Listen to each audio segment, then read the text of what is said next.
एसेंशियंस, welcome to my channel. आज हम movie review करने जा रहे हैं स्पाइडरमैन की आई brand new movie Spiderman brand new day का। तो रिव्यू शुरू करने से पहले मैं आपको ये बता दूं कि यहाँ पर स्पॉयलर्स होगा, so watch at your own risk. Yes, I know कि मैं थोड़ा सा लेट हूँ, but still will start, let's go. तो आओ यार शुरू करते हैं बिना किसी डेडिकेशन के। सो गाइस, अगर मुझे सिर्फ एक वर्ड में इस मूवी को डिस्क्राइब करना हो तो वो होगा एक्सेप्टेंस। क्योंकि ये मूवी स्पाइडरमैन की नहीं, एक ब्रोकन इंसान की जर्नी है। बेसिकली ये हमारी पीटर पार्कर की जर्नी है। सो आफ्टर 3 मूवीज में यहाँ पर देखने को मिलती है, जहाँ पर हमारा टॉम हॉलैंड का स्पाइडरमैन, टोबी हमारे ओजी स्पाइडरमैन की नक्शे कदम पर। क्योंकि पीटर पार्कर की लाइफ नो वे होम के बाद वहीं से शुरू होती है जहाँ सब कुछ खत्म हो गया था। उसका बेस्ट फ्रेंड नेड, उसकी गर्लफ्रेंड एमजे, दोनों ही उसे कम्प्लीटली भूल चुके हैं। और जब पीटर देखता है कि एमजे अपनी लाइफ में मूव ऑन कर चुकी है, बेसिकली नॉट मूव ऑन क्योंकि बेचारे को कुछ पता ही नहीं है, but she has a new boyfriend, वो देखकर उसके अंदर का जो इमोशनल ट्रॉमा होता है वो फाइनली एक्सप्लोड होना शुरू करता है। और यहीं से मूवी का सबसे इंटरेस्टिंग कंसेप्ट शुरू होता है। पीटर का इमोशनल स्ट्रेस लिटरली उसके स्पाइडर डीएनए को म्यूटेट कर देता है। उसकी स्पाइडर सेंस और भी हाइपर लेवल पे इवॉल्व हो जाता है। और सबसे शॉकिंग बात, अब वो टोबी मैगवायर की तरह ऑर्गेनिक वेब प्रोड्यूस कर सकता है। सो पीटर इस नए पावर के साथ जूझते हुए दिखाई देते हैं, क्योंकि प्रॉब्लम पावर नहीं थी, प्रॉब्लम थी पीटर। क्योंकि वो अपनी नई एबिलिटीज को अंडरस्टैंड करने के बजाय सिर्फ कंट्रोल करना चाहता था। और ऑनेस्टली ये सिर्फ उसकी पावर्स की प्रॉब्लम नहीं थी, वो एमजे को लूज करना, अपने बेस्ट फ्रेंड नेट को लूज करना और आंट मे की डेथ, इन तीनों चीजों को भी एक्सेप्ट नहीं कर पा रहा था। और इसी वजह से पीटर को इमोशनल स्ट्रेस भी हो रहा था। मूवी यहाँ एक ब्यूटीफुल पैरेलल क्रिएट करती है। जिस तरह पीटर अपनी पावर्स को रिजेक्ट करता है, वैसे ही वो अपने पास्ट को भी रिजेक्ट करता रहता है। इसी स्ट्रगल के बीच पीटर ब्रूस बैनर से मिलता है। जी हाँ, हमारा डॉक्टर ब्रूस बैनर एके हल्क। क्योंकि ब्रूस ने हल्क ट्रांसफॉर्मेशन को रेगुलेट करने की टेक्नोलॉजी बनाई थी, और अपने पावर्स को रेगुलेट करने के लिए पीटर वैसा ही एक इनहिबिटर बनाता है। लेकिन पीटर उस आइडिया को और भी डेंजरस लेवल तक ले जाता है। वो बना देता है और यूनिवर्सल एक ऐसी डिवाइस जो किसी भी म्यूटेशन या सुपर पावर को टेम्पोरेरीली सप्रेस कर सकती है। और यही एंट्री होती है मूवी के एंटेगोनिस्ट जीन ग्रे, या फिर शायद एंटेगोनिस्ट भी नहीं, क्योंकि honestly she is just another victim. Movie पे जीन सिर्फ एक ही मिशन पर है, अपनी मिसिंग सिस्टर साशा को ढूंढना। साशा को डिपार्टमेंट ऑफ डैमेज कंट्रोल यानी डीओडीसी ने कैप्चर किया होता है। और यहाँ पर डीओडीसी का हेड होता है जिसका नाम बिल मेट्जगर बताया गया है। रीजन, साशा की टेलीपैथिक एबिलिटीज। और यही एबिलिटीज हमारे जीन ग्रे के पास भी होता है, पर वो उसके इनिशियल स्टेज पर होता है। और जीन एक तरह की माइंड हब कर सकती है। वापस आते हैं साशा पे, और साशा पे एक्सपेरिमेंट किया जाता है, और एक्सपेरिमेंट के दौरान साशा मर जाती है। और असली विलेंस कोई एलियंस या कोई मल्टीवर्स थ्रेट नहीं, इस मूवी के रियल विलेंस है पावर का मिसयूज करने वाले ह्यूमंस। आयरनिकली पीटर खुद जीन को डीओडीसी के हवाले कर देता है, और वहीं पे उसे सच का पता चलता है। उसे उसी लैबोरेटरी में रखा जाता है जहां उसके सिस्टर पर एक्सपेरिमेंट्स हुए थे। और यही सीन एंटायर मूवी का इमोशनल ब्रेकिंग पॉइंट है।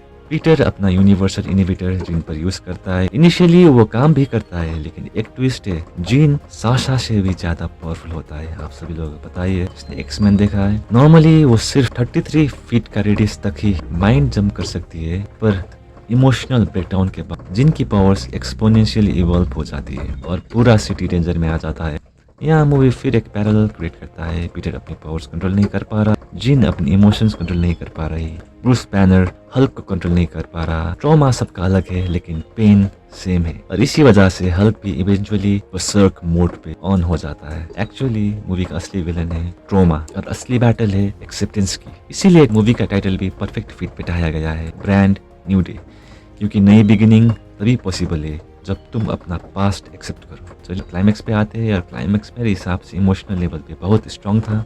पीटर फाइनली अपने पास्ट से भागना बंद कर देता है, और अपनी आइडेंटिटी, अपनी मिस्टेक्स, अपनी लॉसेस सबको एक्सेप्ट कर लेता है। और तभी वो फाइनली अपनी इवॉल्व्ड स्पाइडर एबिलिटीज को मास्टर कर पाता है। इसी बीच जीन डीओडीसी के हेड बिल को मारने जा रही होती है। पीटर उसी वक्त आ जाता है। पीटर जीन से फाइट नहीं करता, ना पंचेस से, ना टेक्नोलॉजी से, वो उसे आर्मी की मेमोरीज दिखाता है और वहाँ पर आंट में और पीटर की कन्वर्सेशन देखकर जिन का हृदय परिवर्तन हो जाता है और जिनको फाइनली रियलाइज होता है कि रिवेंज कभी हीलिंग नहीं होती। लेकिन तभी पनिशर एक स्नाइपर शॉट लेता है। पनिशर जो हमारा जॉन बंथाल एक स्नाइपर शॉट लेता है क्योंकि उसके लिए शहर के लिए जीन अभी भी एक थ्रेट है। लेकिन पीटर का हाइपर स्पाइडर सेंस बुलेट को सेंस कर लेता है और वो बुलेट खुद खा लेता है। पीटर ऑलमोस्ट डेथ के एज पर पहुंच जाता है। पूरा सिटी जो उससे पहले सिर्फ स्पाइडरमैन मानता था अब पीटर के लिए प्रे करता है।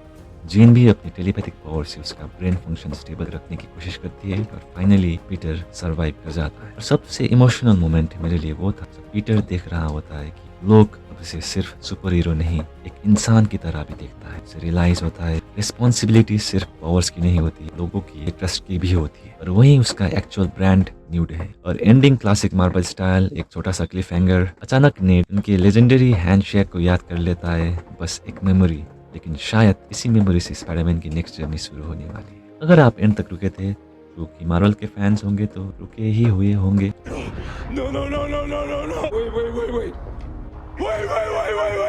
मार्वल ने एक छोटा सा लेकिन बहुत इंटरेस्टिंग चीज दिया। हम देखते हैं नेट का spider tracker app suddenly activate होता है। पहले वो स्पाइडरमैन को लोकेट ही नहीं कर पाता, फिर स्क्रीन ग्लिच करती है और कैमरा जूम आउट होते होते अर्थ के बाहर स्पेस की तरफ चला जाता है जहाँ स्पाइडरमैन का आइकन दिखाई देता है।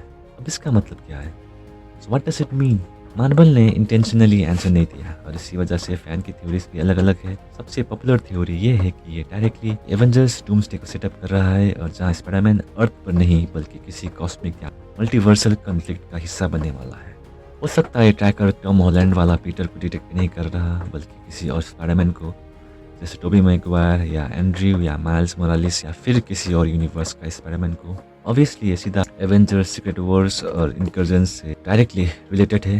दूसरी पॉसिबिलिटी ये भी हो सकती है कि पीटर खुद अर्थ से बाहर किसी मिशन पर चला गया हो जिससे डायरेक्टली एवेंजर्स डूम्सडे का ब्रिज बन सके। मुझे पर्सनली ये पोस्ट क्रेडिट सीन इसीलिए पसंद आया क्योंकि मार्वल ने हमें स्पून फीड नहीं किया, सिर्फ एक मिस्ट्री दी और इमेजिनेशन ऑडियंस पर छोड़ दी। ब्रांड न्यू डे सिर्फ पीटर की इमोशनल जर्नी का नया चैप्टर नहीं था बल्कि एमसीयू के नेक्स्ट फेज का भी एक साइलेंट बिगिनिंग लग रहा है।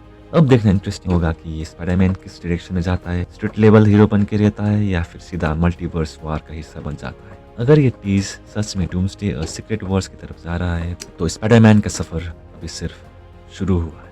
और दूसरा सबसे बड़ा question, what about Jean Grey? Jean Grey का क्या हुआ? मूवी के एंड में पीटर उसे विलन की तरह डिफीट नहीं करता बल्कि उसे समझता है और वही इस मूवी की सबसे बड़ी विक्ट्री थी। जिनका गुस्सा डीओडीसी पर था, दुनिया पर नहीं।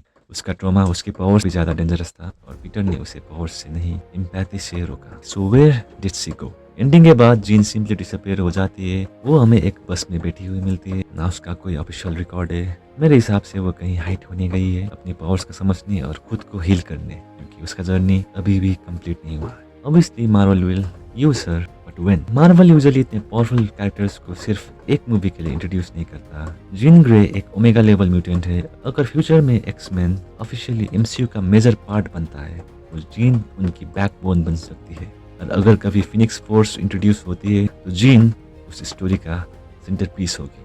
जीन सिर्फ एक टेलीपैथ नहीं है, उसकी रियल स्ट्रेंथ उसके पावर्स नहीं, उसका इमोशनल कॉन्फ्लिक्ट है। जब जीन अपनी इमोशंस को कंट्रोल नहीं करती है वो दुनिया के ग्रेटेस्ट हीरोज में से एक बन सकती है या फिर विलेंस। और जब वो कंट्रोल लूज करती है तब वो एवेंजर्स लेवल थ्रेट बन जाती है। सो मेरी प्रेडिक्शन है मार्वल उसे इमीडिएटली वापस नहीं लाएगा। सबसे पहले हमें एक्समैन की फाउंडेशन मिलेगी, फिर धीरे धीरे जीन रिटर्न करेगी और जब फिनिक्स फोर्स का आर्क शुरू होगा तब उसका रोल पूरे एमसीयू को चेंज कर सकता है। सो इस मूवी ने पीटर को एक ब्रांड न्यू दे दिया और जीन को एक ब्रांड न्यू लाइफ। अब देखना यह है कि जब वो दोबारा लौटेगी तो हीरो बनकर या फिनिक्स बनकर। गाइस, ये मेरा इंटरप्रिटेशन है और ये मेरा फ्यूचर प्रेडिक्शन है।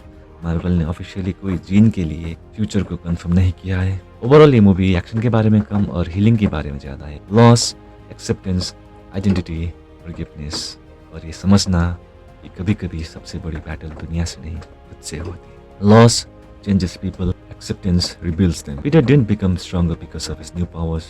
He became stronger because he finally accepted himself. And that's what makes him our friendly neighborhood Spider-Man.